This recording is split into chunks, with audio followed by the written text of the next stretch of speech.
саломи саршор аз меҳру муҳаббат нисоратон бинандагони гиромӣ. Ин лаҳза дар барномаи нақш мо гурӯҳи эҷодӣ намоишномаи Ромео ва Ҷулиеттаро аз рӯи асари Уильям Шекспир интихоб кардем ва бовар дорем ки мазмун ва муҳтавои ин асар ё худ намоишнома барои ҳар яки шумо ошност. Дар намоишномаи мазкур ҳунарпешаҳои зиёде аз рӯи образи мухталиф рӯи саҳнаи театр нақшофарӣ кардаанд ки тамошояш низ таъсирбахш аст. Ин лаҳза бошад суҳбатҳои мо ҳастанд. Яке аз қаҳрамонҳои ин намоишнома ҳунарпешаи ҷавону серталош аз Театри Давлатии Академияи драмавӣ ба номи Абдулқосим Лоҳутӣ Ризо Юсуфӣ. дуруд ба шумо. рӯзгоратон пур аз файзу сахо, пур аз шодиву нишод бошад. ташаккури зиёд. аввало салом ба аҳли гурӯҳ, салом ба тамошобинони телевизиони Сафина. бовар кунед, ман хеле шод ҳастам ки маро қадр карда ба барномаи худ даъват намудед. ташаккури зиёд. саломат бошед. зинда кардану саҳнавӣ гардонидани чунин як асари ҷаҳонӣ барои дастандоркорон албатта кори саҳлу сода набуд ва тавассути ин асар ҳунарпешаҳо тавонистанд ки ишқу муҳаббати ду ҷавонро нишон диҳанд. ҳамин тавре барои таҳияи ин намоишнома киҳо заҳмат кашиданд? яъне ки намоишномаи мазкур дар таҳияи кадом коргардони ҳирфаӣ рӯи саҳна омад? намоишномаи Ромео ва Ҷулиетта ин кори дипломии ман аст. дар курси панҷум вақте ки соли охирини таҳсил аст, коргардонии намоишро шодравон устоди ман Шералӣ Абдулқайсов, ҳунарманди халқии Тоҷикистон, бардошт доштанд. ва ростӣ вақте ки мо курси 5 будем, аз курси 4 аллакай мо барои корҳои дипломӣ яъне ки маводҳо ҷамъ мекардем. баъд хулоса чанд маводҳо буданду баъд Ромео Ҷулиеттаро интихоб кардан устод. گویم کیو زیباتر است. فقط میخوانم نامی آن دلبر کیوست نشست از اولی اولی تا. امک اگر من با تو یاد ندیهم کیستم؟ امک جو بندولو. امک جو بندولو. خیلی خوب در یاد دارم که نقش رمیو بسیار موافق بود. نه به هر یک هنرمند این نقش میسر می شود. شادروان استاد شیرعلی عبدالقیسوف به رضا یوسفی باوری کامل نمودند. این نقش را به او واگذار کردند که بسیار هم از جانب تماشابین خوب پذیرفته شد. خلاصه ما زیاده از 1 سال این نمایش را تیار کردیم و اولین بار در همین جا، یعنی که در همین تالار اولین قدم من با همین نمایشنامه بود. نمایشنامه که در ژانر فوجیه روی صحنه آمد، من برای شما آسان بود چون این یک نقش مرکزی رو برداشت گرفتن. نقش بازیدن یعنی که در همه ژانرها مشکل است. یعنی باید خواه کمدیا باشد، خواه تراژدیا باشد، خواه دراما باشد و باز یک چیز دیگر هست. مقصد هر موادی که میگیری یعنی که تحلیل میشود.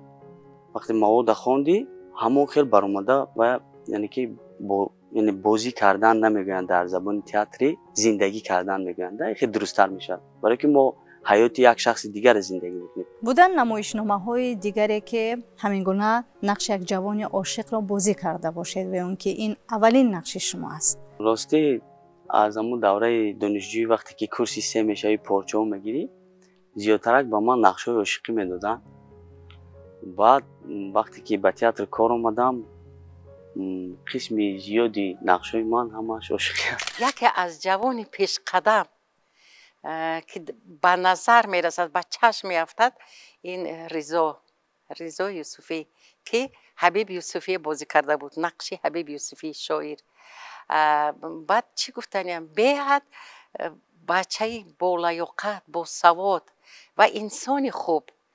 پیش از همه گفتنیم که در همین خیلی جوانی علاقه معلوم است که و چه خیلی بچه که خاکسار، مهربان، در کار خودش به نهایت در کار خودش و جدی، مهنتی، زحمت شیرعلی عبدالقیسوف برابست نرفت.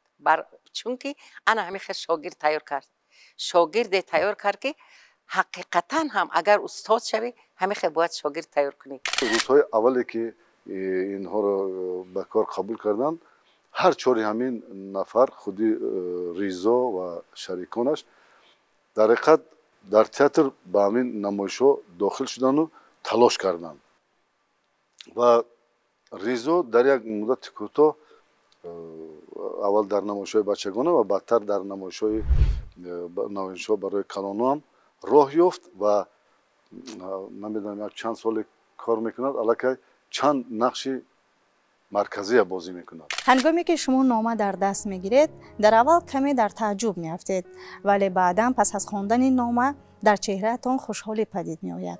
عموما در نامه چی نوشته شده بود؟ وقتی که رمیو با بنولیو در اونجا صحبت دارن، در اونجا حادثه همین خیلی است که رمیو عاشق دیگر کس، روزالین گفتنی یک قهرمان است که در این اثر تنها نامش هست و خودش نیست. رمیو عاشق همون کس است و همون قهرمان روزالین، یعنی که از رمیو کلانسول است. هوش یاد فقط به روزالین و بنولیو که دوستی نزدیکش است میگوید که بیا در کار نیست میکارو، یا با چشمات کشو، خانمای دیگه هم هست. این میگن نه، تنها چشم من همون کس میبینه. که در همین هنگام خدمتگار خانه کاپولت یک مکتوب در دست میاد.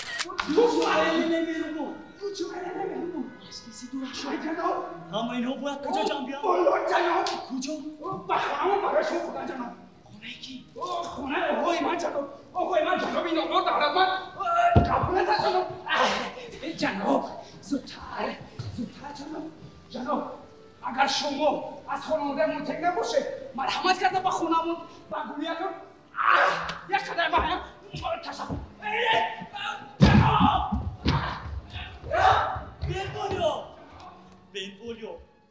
و سواد که ندارد خوانده نمیتواند. از رمیو خواهش میکند که شما مکتوب با من خوانده دید.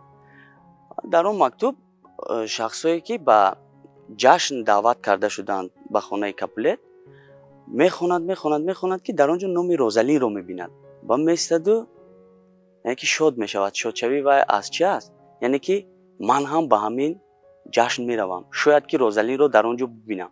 اصلا اثر رومیو و جولیت با داستان مشهور لیلی و مجنون نظامی گنجوی به نهایت شباهت دارد. یعنی در هر دو مؤلفان مضمون و محتوای اثر را عشق پاک دو دلداده را نشان میدهند. بودن تغییرات ها در خود همین نمایشنامه، یعنی که از جانب کارگردان علاوه شده باشد؟ نه، مقصد او یعنی که از میزان صحنه ها بگوییم، یعنی که از جهت جابجاگذاری صحنه گوییم بودند و یعنی که از دیگر اثر علاوه کنند، این خیلی نبود. برای آفریدن نقش رومیو رضا یوسفی چقدر متن رو از بر کرد؟ من یک خصلت دیگر دارم که یعنی که چی نقشی که به من پیشنهاد کنم من از یاد نمیکنم، یعنی که در رفت کار خودش میشینه. اکثر هنرپیشه‌های تئاتر آوازدار تاجیک به نام استاد عبدالقاسم لاهاتی را جوانان تشکیل میدهند و من همچون همباز با رضا در صحنه یک چیزی درک کردم که خیلی هنرپیشه‌ای چی میگویند زیرک است، دانا است و خیلی میخواهد که صمیمی باشد در صحنه. بعضن هنرپیشه‌ها به طرز خودشون هستند، ولی این رعایت میکند همون قانون‌هایی که مثلا از طرف کارگردان ها میگیرد، در همین قانون ها در صحنه حرکت می‌کند و بسیار همبازی هست که کمک میکند با آنکه جوان است، با همان جوانیش نگرانی کرده از تمام چی گوییم صحنه از همون با خبر است. از صحنه با خبر شدن خیلی دشوار است.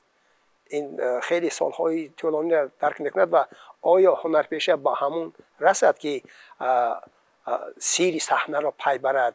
رضا یوسفی در چندین نمایشنامه‌های تئاتر یعنی نقش آفریده است. به مثال نمایشنامه عشق وطن، نقش حبیب یوسفی، نمایشنامه پیامک، زن و دوست، بعد مردن خواه بیایی خواه نیا و امثال اینها.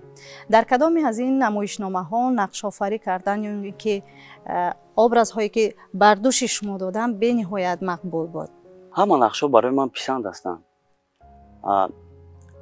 بسیارتر یعنی که زیادتر نقشی که حسی وطن دوستی ما رو بیدار کرد این نقش حبیب یوسفی است. نمایشنامه عشق وطن؟ نمایشنامه عشق وطن نقش حبیب یوسفی. ببینید که این جوان در سن 29 سالگی از عالم گذشت، یعنی که جان خود را برای وطن سپر کرد. یگانه شاعر جنگاور ما است که خود اختیاری به جنگ رفت. در نقش حبیب یوسفی وقتی که من دیدم پیشتر با دیگر کس این نقش آفرید بازی کرده بود و اونی که حوض رضا بازی کرد، من چی گویم به همین قدری که کار و فعالیت داره من قایل شدم. چرا محض کارگردان در نمایشنامه رومیو و جولیت شما رو همچون قهرمان مرکزی انتخاب کردن؟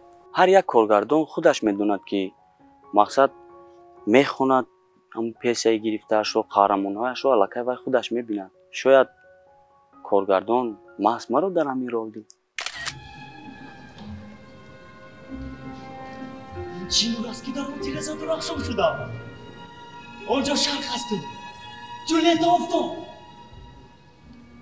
دلو کن مهری رخشانو بکشان ماهی رشقا. این از ملکه من، عشقی من. بی چه خیلی خود را به دست نکردم. ای کاش دست پوشش میشدم که تا رویش به من میرسید. ای وای، گپ میزند. هنگام دیدن چهره جولیت در حال شیفته او میگردید. احساسات چگونه بود همون لحظه برای شما؟ هرچند این یک اثر صحنوی است، هرچند زندگی ریالی برای شما نبود، ولی در همین لحظه چه احساسات شما رو فرا گرفته بود؟ من در همون وقت حس میکردم که در حقیقت من به همون عاشق هستم. باور کنید همین. اما وقتی که تمام میشد صحنه، ما از تمرین ها میبرآمدیم و هر کس برای خود میشد، با ما همون، یعنی که وای برای ما هم کورس هم بود و همون نقش که جولیت را بازی کرده بود شمسیه حسن منو برای ما همون شمسیه بود، اما در بالای صحنه برای ما جولیت من بود. گپ زن فرشته در این نیمه شب در بالای سری من چونون خوب چونون دل را باستی که چون قصیدی باداری آسمانی.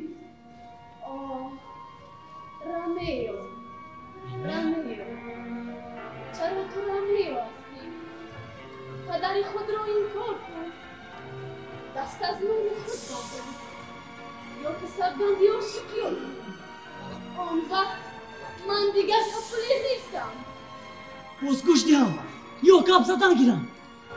خودت نه، نامد با من دشمن است. آخر تو خودت هستی، نه منطق چیست؟ رومیو، بیا نامد را سر ده و تمامی من رو بگیر. تو را در عینی سخن گرفتم. من رو محبوب خودونو، من دیگر رومیو نه نو میشوم. کیستی که در این تیره شب کمین کرده سیری من را گوش میدهی؟ نامم به خودم منفور شده است. آخر همین نام به تو دشمن است. تو رومیو نیستی، اون هم منطق؟ نه این هستم اون دل برم. آخر هر دو رو تو باید ببینیم. چه گویم این یک ابراز برجسته مشهوری که وقتش در این تئاتر ما موجه وحیدوف نقشه بازی ابراز آفریده بودن و بعداً با همین در تئاتر ما با همین رومیو و جولیت میرزا و تامیر در صحنه گذاشته بودن به طوری کمتر دیگر لیکن کورسی که رضا جان بازی کردن همین نمایش با این علاقه همون وقت پیشتر بارون بود، خیلی با قوت بود، لباس هاشون خوشروی بود، طرز لباس جولیت هم نقش بازی کرد و به حد از عهده این نقش بر اومد رضا. گفتنی هم که آفرینش. شکسپیر که اینقدر دراماتورگی مشهور است، البته در جستجوهای این اثر، یعنی برای معین کردن موضوع اثر، یعنی برای ایده نمایش رومیو و جولیتا چقدر تحلیل ها بررسی می شود، چقدر فکرها می شود، چه خیل بود، برای چی بود، برای چی پیدا شد، موضوع اثر چی است، داغ روز هست نیست، ایده نمایش چی است، همه این رو تحلیل کرده به هنرمند فهمانیدن. یعنی نه هر یک هنرمند این رو درک کرده میتواند.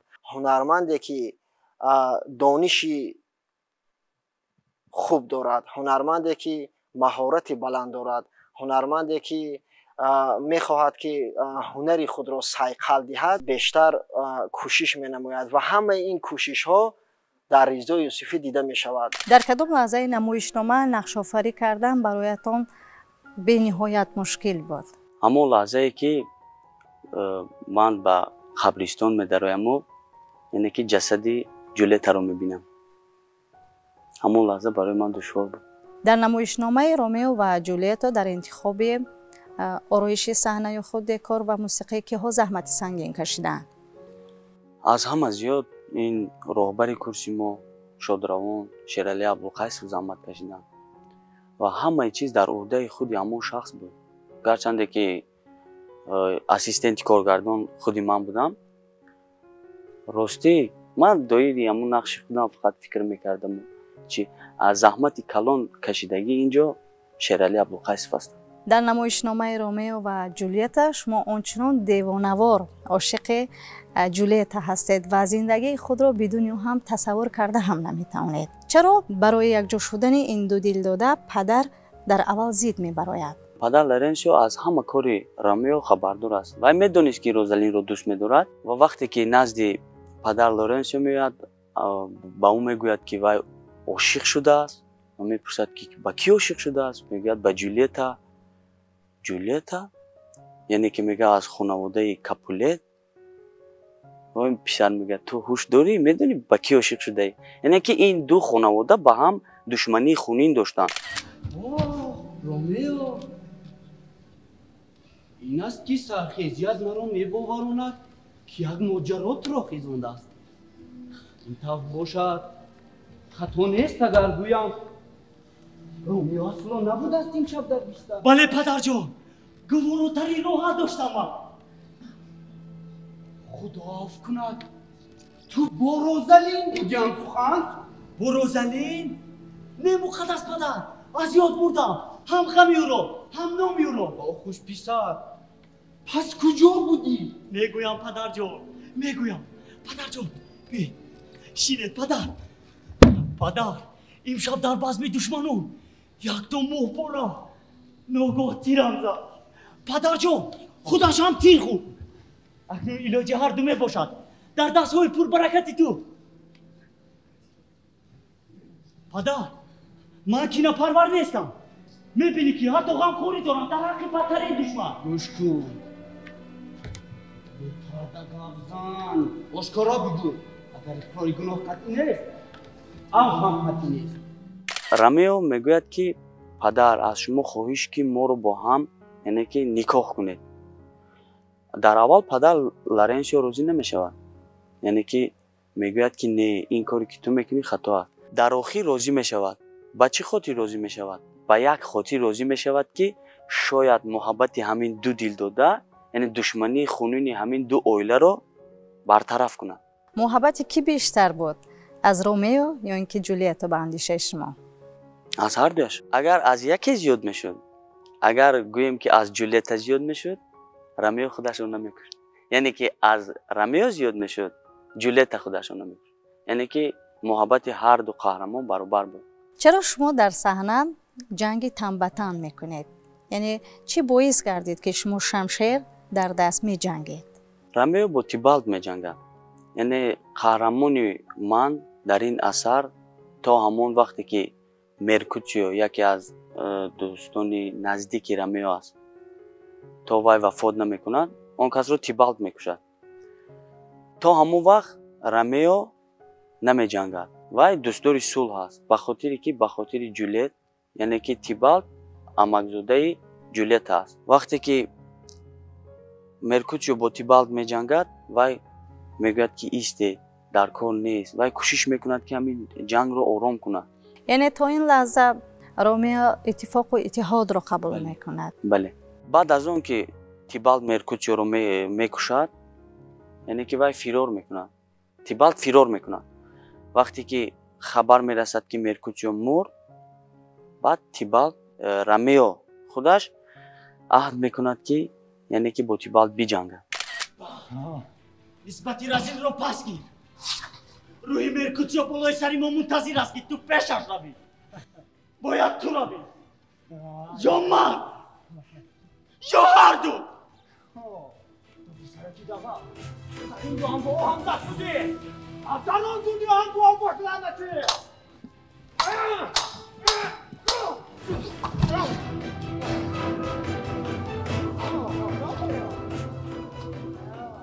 در رامئو قیافه خیلی زیبا و نفیس ریزا من اطمینان دارم که خوب بازی کرده است.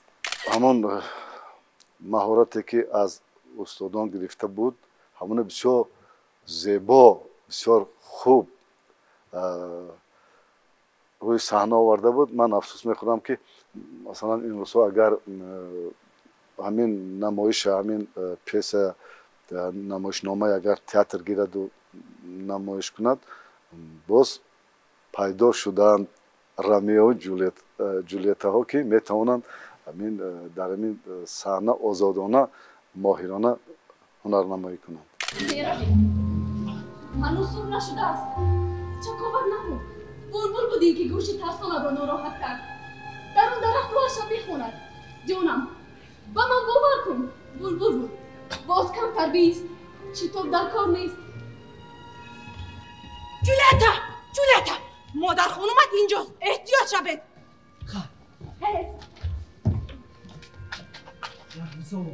ман ба поён меравам. бори аввал буд ки шумо бо шамсия ҳасанова дар намоишномаи ромео ва ҷулиетта дар саҳнаи бошукӯҳи театр нақш офаридем. бале бори аввал дар саҳнаи театр нақш офаридем, маҳз дар ҳамин намоишнома. баъде ки мо донишкадаро хатм кардем, ду то кори дипломиямон дар ҳамин ҷо гузашт. дар ҳардуяш ману шамсия нақши марказиро бозӣ мекардем. кори дипломии дигари ман шоҳкомбиз буд. ман дар он ҷо нақши сисамро бозӣ мекардам. он кас бошад ду нақш доштанд, шамсия ҳасанова. ишқ аз нигоҳи шумо чист? ишқ ин муҳаббати байни ду нафар аст. яъне ки вақте ки ишқ гуфта мо яъне ки ҳамфикриро мефаҳмем. нақшофарии шумо дар ин намоишнома барои худи коргардон қобили қабул буд ё на? ростӣ вақте мо корро сар кор мекардем аввал аз кори рӯи мизӣ вай нуқта ба нуқта мефаҳмонд ки чӣ хел мешавад, чӣ намешавад. аввал гуфтам ку зиндагии паси саҳнавии қаҳрамонро, яъне ки барои чӣ ин хел кард, чаро дар ин ҷо ин хел аст, барои чӣ ин ҷо механдад, барои чӣ бояд дар ин ҷо ин хел гӯяд. маҳз чун ман ҳамон он вақт он қадар таҷриба надоштам, хеле зиёд инсон ҳоло ҳам дар ҳамин саҳнаи театр баъзе корое ки мекунем ба хатогирон медиҳем, коргардон мегӯяд не ин хел меравӣ. намоишномаи ромео ва ҷулиетта то куҷо барои дилбохтагони театр ё дилбохтагони худ намоишномаҳои театрӣ писанд омад? ростӣ баъди анҷоми намоиш аллакай ёри рафиқо меомаданд, устодо буданд. онҳо омада табрик мекарданд, мегуфтанд. устодо аз ҷиҳати яъне ки донишҷӯӣ дар сатҳи донишҷӯӣ дида баҳо медоданд ва рафиқо дида хат мегуфтанд ки куҷош чӣ хел буд, куҷош чӣ хел набуд. яъне ки то ҷое ки ман медонам ба қисми зиёди тамошобин писанд омада буд. оғози намоишнома албатта драма аст, вале интиҳои намоишнома бо фоҷиа анҷом меёбад. яъне ду дилдода ба висоли якдигар намерасанд. ин лаҳза бароятон чӣ гуна буд? ҳар як асарро мутолиа мекунем ё ки рӯи саҳнаи театр меояд, яъне ки новобаста вай асар аст ё намоиш аст, яъне ки анҷоми ҳамон намоиш бо чӣ тамом мешавад, яъне фоҷиа бошад, вай ба таври автоматӣ дар ҳамин инсон таъсири худро мерасонад ки маҳз барои чӣ худи нависанда ҳам метавонист ки ҳамин марги анҷоми ҳамин намоишро бо фоҷиа неву бо хурсандӣ яъне ки анҷом диҳад. яъне ки ҳар чизе ки дар худи асар ҷой дошт, коргардон мазмун муҳтавояшро ҳамин гуна барои бинанда рӯшанӣ андохт. бале бо аз як тарафи дига ҳам мешавад ки шояд мақсади нависанда дар ҳамин аст ки яъне театр оинаи зиндагӣ аст мегӯянд. мардум омада бинанд, яъне бубинанд ки маҳз дар зиндагӣ ҳамин корҳо оқибати хуб надоранд. бале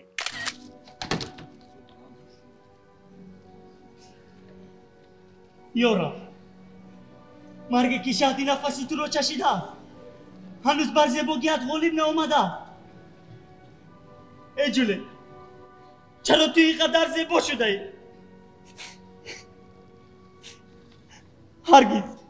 ҳаргиз аз ин қасри тира берун наравам. инҷо роҳати абад меёбам. инро ба ёди ту менӯшам.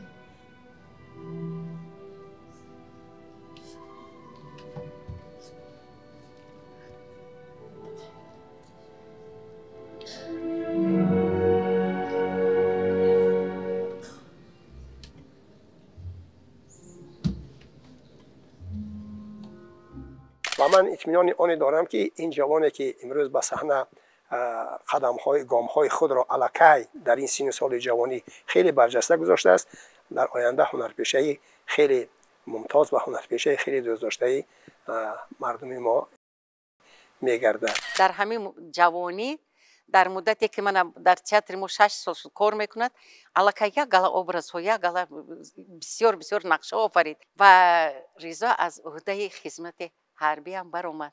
افسر بود، خدمت مادر وطن رو به درجه اعلی و اجرا کرد و خدمت کرد. باز برگشت به همین تئاتر.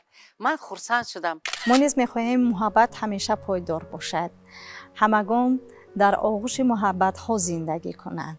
و به شما برای اشتراک در برنامه امروز سپاس میگوییم که برای بینندگان تلویزیون سفینه درباره نقش خود در نمایشنامه رومیو و جولیت که از روی اثر دراماتورگ مشهور ویلیام شکسپیر گرفته شده است روشنی انداختید، یک کمی معلومات دادید. در فعالیت ایجادیتان باشد برایتان موفقیت خواهانیم. در انجام برای بیننده چی گفتنی دارید؟ در انجام برنامه به همگان تمنا دارم که در زندگی همیشه با هم باشن، همیشه با هم مهربان باشن. سلامت باشید. ما نیز تمنا میکنیم که شما همیشه فارغ از تشویش‌های روزگار باشید. سلامت باشید. بینندگان گرامی، برنامه نقش بود با نمایشنامه رومیو و جولیت در نقش‌آفرینی هنرپیشه جوان و صاحب استعداد از تئاتر دولتی اکادمی دراموی به نام ابوالقاسم لاهوتی رضا یوسفی. خیر.